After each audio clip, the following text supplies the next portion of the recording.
Olá, alunos, sejam bem-vindos à plataforma ESSA EAD. Meu nome é Roberto Avelindo e eu estarei com vocês hoje para nós descrevermos as técnicas radiológicas da coluna cervical. Então, seguindo em frente, nós passaremos pela anatomia relacionada, mais anatomia óssea. A coluna cervical ela possui 7 vértebras, né? Primeira, segunda, terceira, quarta, quinta, sexta e sétima vértebra. Sendo a sétima vértebra a vértebra proeminente, onde o seu processo espinhoso é mais alongado na sua dimensão. A terceira, a quarta, a quinta e a sexta são vértebras típicas, ou seja, possuem características semelhantes. A primeira e a segunda vértebras cervicais, que também tem o nome de atlas sendo a primeira e axis sendo a segunda, possuem anatomia singular. O atlas não possui o corpo vertebral, na verdade, possui o arco posterior, o arco anterior, massas laterais e processos articulares, possuindo também forame do processo transverso. O axis ele possui corpo, também processo transverso, forame transverso, mas possui uma indentação, que é chamado de dente do axis. Nessa minha imagem é possível visualizar melhor, que articula com o arco anterior do atlas. Aqui se dá juntamente a articulação atlanto-axial, junto com os processos articulares superior do axis e o processo articular, a massa lateral inferior e o processo articular inferior do atlas, tá bom? Aqui nós temos um exemplo de vértebra típica, né, que são de C3 a C6, né? A vértebra típica da cervical possui um corpo, possui um processo transverso, o pedículo, o processo articular superior e inferior, a lâmina da vértebra, o forame vertebral, por onde passa a medula espinal, processo espinhoso, geralmente com uma espinha bífida, né, com uma ponta bífida. Esse é o resumo bem simples da anatomia ósseo-articular da coluna cervical. Dito isso, nós vamos passar para o posicionamento em si, começando com a incidência de cervical AP. Essa incidência pode ser realizada com o paciente em ortostático ou em decúbito dorsal, ou sentado, se for o caso. O raio central incide com angulação de 15 a 20 graus, projetado ou direcionado para a margem inferior da cartilagem tireoide. É o popularmente conhecido o pombo de Adão, né? Direcionamos o raio central para ali com uma angulação de 15 a 20 graus cranial. O posicionamento do paciente se resume aos seguintes termos: o PMS deve estar alinhado com a LCE ou a LCM, o receptor de imagem é um 18/24 disposto na longitudinal. O mento deve ser levado até que uma linha imaginária tracejada entre a mandíbula e o osso occipital esteja no mesmo plano, para termos certeza que dará a imagem final de sobreposição dessas duas partes, que é um dos pontos de checagem para avaliarmos se a imagem foi adquirida de forma adequada ou não. Então, relembrando, o receptor de imagem é um 18/24 na longitudinal, o raio central incide com angulação cefálica de 15 a 20 graus, sendo orientado para a margem inferior da cartilagem tireoide. A imagem final que nós temos que achar desse posicionamento, dessa incidência radiográfica, é essa aqui.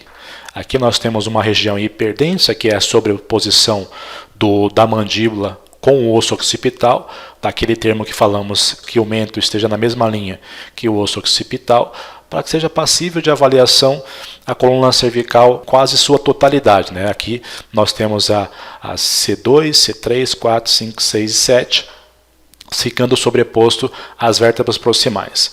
A imagem radiográfica, o parâmetro radiográfico que procuramos ou que devemos encontrar numa incidência de cervical AP são os espaços articulares visíveis, que são essas regiões mais hipertransparentes aqui entre os corpos vertebrais, e os juncos vertebrais visualizados, que são mais esses processos mais pontiagudos superiores ao corpo vertebral. Esse é o parâmetro adequado, essa é a imagem adequada que nós devemos achar numa incidência de cervical AP. Seguindo com o posicionamento, nós temos a incidência de cervical perfil, que é realizada com o paciente posicionado em perfil, com o ombro encostado na estativa ou na mesa, né, se for o caso, uma vez que na mesa, na verdade, essa incidência vai ser feita com raio horizontal, com o receptor de imagem colocado próximo da região do ombro, né, com o paciente decúbito dorsal.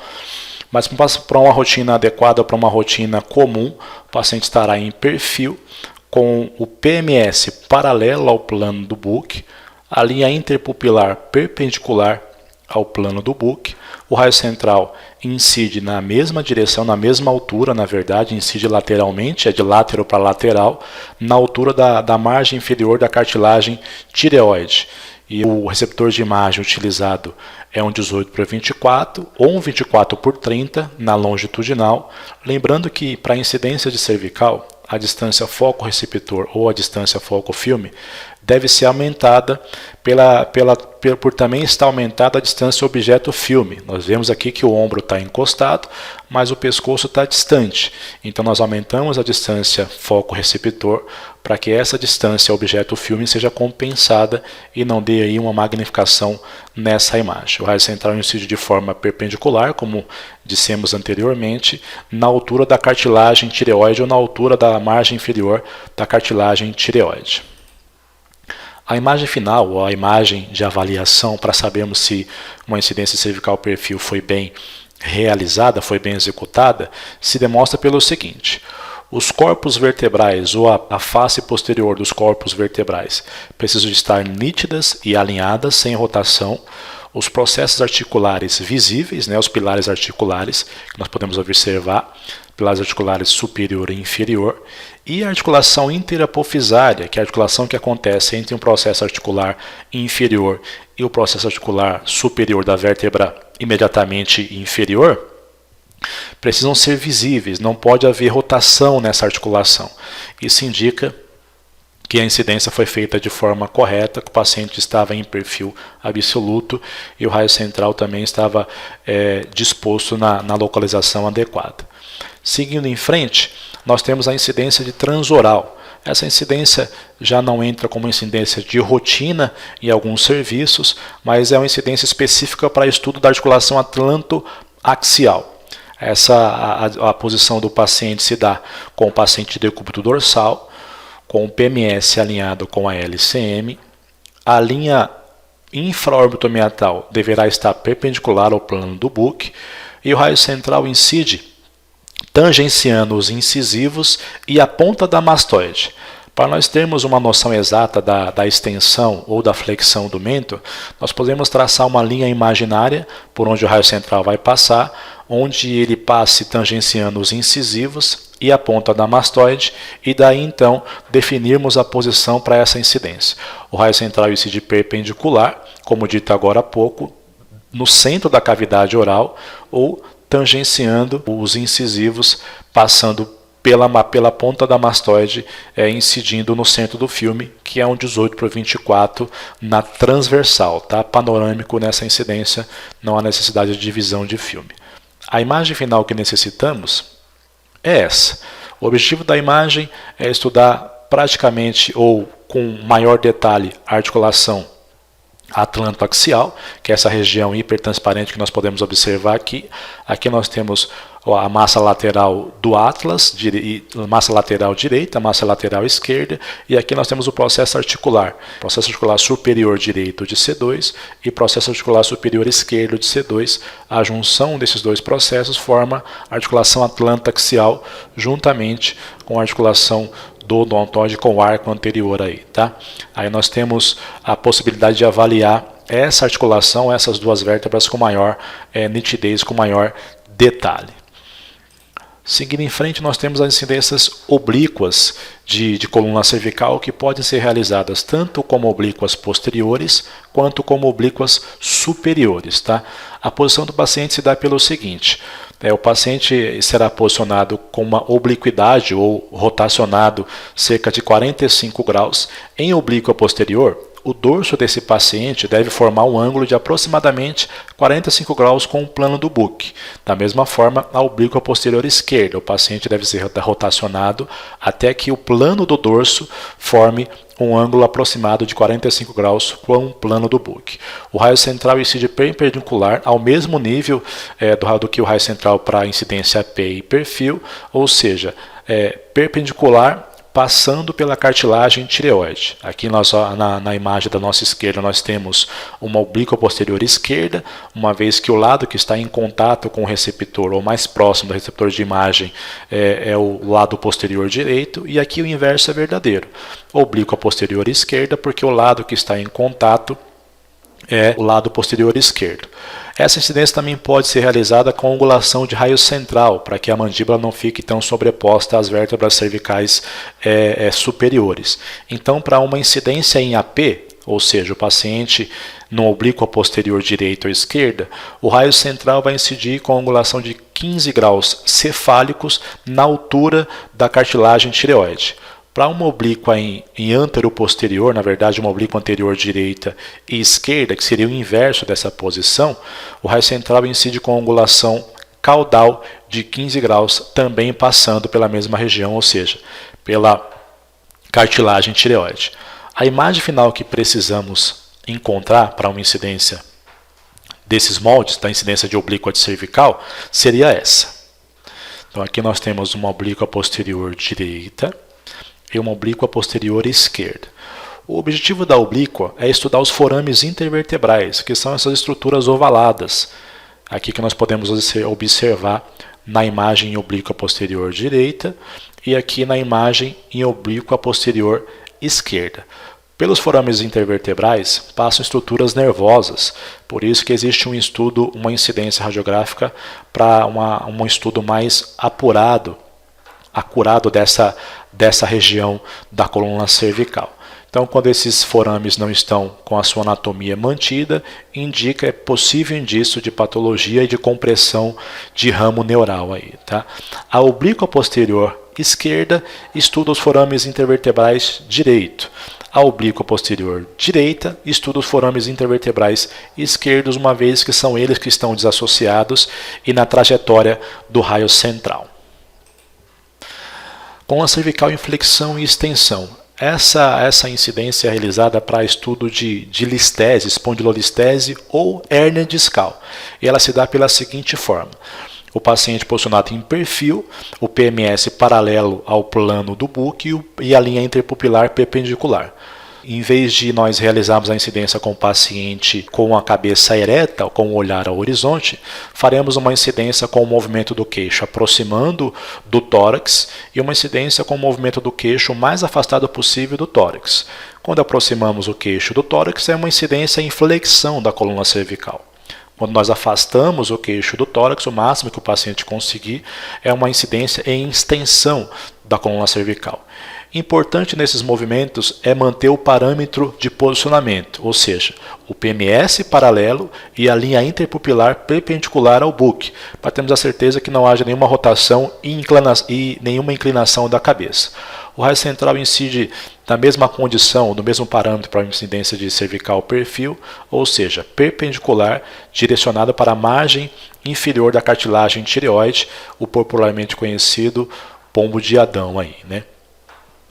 O raio central, o receptor de imagem utilizado é um 18x24 ou um 24x30 na longitudinal, panorâmico, né? Com o book, claro. E a imagem final que precisamos encontrar dessa incidência seria essa. Em flexão, os processos espinhosos ficam mais separados, não ficam tão próximos. E os corpos vertebrais ficam mais próximos. Em flexão. Em extensão, o inverso é verdadeiro. Os corpos vertebrais ficam mais separados e os processos espinhosos ficam mais próximos. Essa incidência é justamente para avaliarmos a mobilidade da coluna cervical e podemos definir se, ao realizarmos o movimento de flexão e extensão, o alinhamento dessa coluna é mantida e se o espaço intervertebral também se mantém anatomicamente. Uma vez que o espaço intervertebral não se mantenha em algum ponto da coluna, pode ser um indício de uma hérnia discal e essas incidências entram neste protocolo para estudo de hérnia discal. Seguindo em frente, nós temos o estudo da transição C7-T1, que é a transição cérvico-torácica, onde termina a cervical e onde começa a coluna torácica. Essa incidência é utilizada para termos um pouco mais de detalhe dessa região, para observarmos com maior nitidez essa região de transição. A incidência é definida com o paciente em decúbito dorsal ou em ortostático, o PMS alinhado com a LCM, o mento e o occipital no mesmo ponto, sobreposto, ou seja, traçando uma linha imaginária, os dois devem estar passando pelo mesmo ponto. O raio central incide perpendicular 2,5 cm acima da incisura jugular. Então, o raio central não incide diretamente na cartilagem tireoide, mas 2,5 cm da incisura jugular. O receptor de imagem utilizado é um 18x24, por causa que pode ser disposto na transversal.